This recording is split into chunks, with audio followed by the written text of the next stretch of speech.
You know what's funny too is I have a video. I was in Miami filming, and Nick Hogan's son, Hulk Hogan's son, what was his name? Nick, right? Yeah, Nick.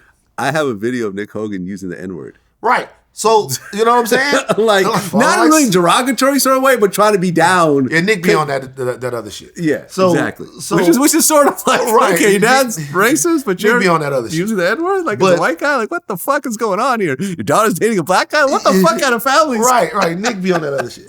But so when I look back at all of these cases, I looked at what these people had to do to sort of right the shit. Dog the Bounty Hunter was allowed to do his work in private. Like he reached out to some people. We know he's been talking to some people. When he once again said that he didn't want his son fucking with a black chick because they say the N-word all the time and they don't want it to be made of a big deal about it. It's like we say it, we don't want to stop saying it because she's around. Oh. That's what happened.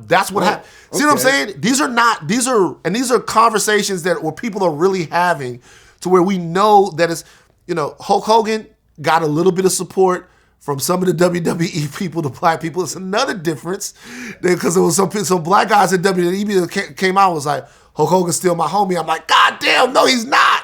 You know what I'm saying? So, but Hulk Hogan did an interview with Good Morning America.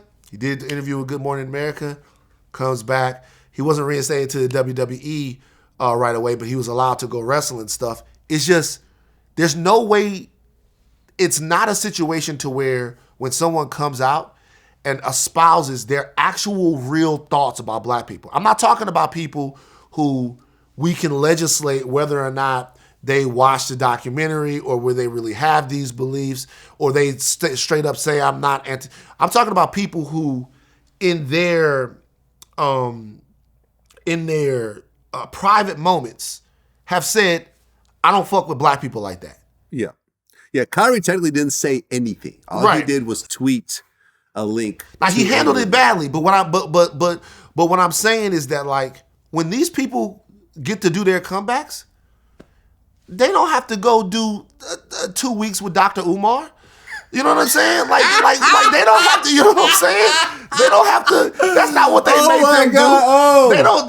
Hulk Hogan needs to sit down with Dr. Umar Johnson for 2 weeks. Hogan needs to every day. Hulk Hogan needs to 2 weeks go help Dr. Umar build the school. They don't have to do that. The school he's been promising all these years. Right. They took the school coming. Like they come on. They come on there. They sit in front of another white person. They say I'm sorry, and everybody goes, "You're good."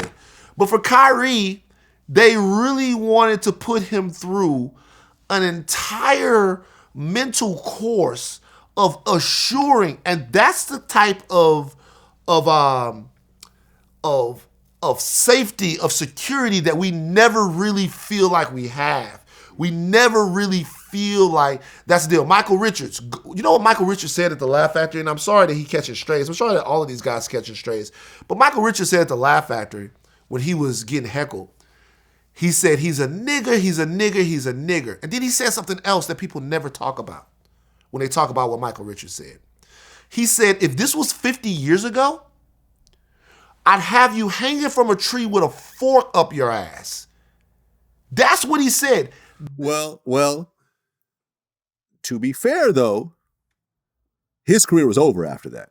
No, not his really. His career was done. Okay, so you have not seen Kramer do nothing. Not true. He did comedians getting coffee with Jerry Seinfeld on one episode. No, and I have not seen him in between those. He showed up in Curb Your Enthusiasm. Oh, he did? Yeah, which was I missed one that of, part. But okay, so you do a cameo every so often, but essentially his whole career was done. I feel you, but what I'm saying, as it should be. I am not defending Kramer by any stretch of the imagination. It was a wrap. But what I'm saying is, doing a Curb Your Enthusiasm cameo is not going to pay your rent. But it's not going to pay the rent. But he still has really powerful friends. But like when I say really powerful friends, no, it's not about to happen to me. I'm talking about Larry David and the rest of those guys. But what I'm saying is that before we got him back on TV, and you're right, his career has been irreparably damaged. Yes, but before his career was over. But he's also you got to admit it was over.